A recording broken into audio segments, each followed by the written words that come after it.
Breaking news. சுரண்டையில் ரூ.95 லட்சம் மதிப்பில் புதிய மேல்நிலை நீர்த்தேக்க தொட்டி பணிகள் தீவிரம்.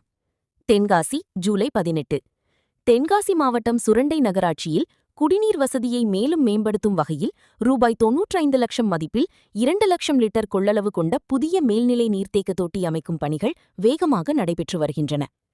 6வது மாநில நிதிக்குழு ஆணைய மானியம் 2025-26 திட்டத்தின் கீழ் 6வது வார்டு சிவகுருநாதபுரம் இந்து நாடார் திருமண மண்டபம் அருகே கட்டப்பட்டு வரும் நீர்த்தேக்க தொட்டியின் 2ஆம் நிலை பணிகள் நிறைவடைந்துள்ள நிலையில் 3ஆம் நிலை சென்டரிங் பணிகள் தற்போது நடைபெற்று வருகின்றன. இந்த பணிகளை நகராட்சி நிர்வாக இயக்குநர் திரு பி. மதுசூதனன் ரெட்டி ஈயாப்பா நேரில் பார்வையிட்டு ஆய்வு செய்தார்.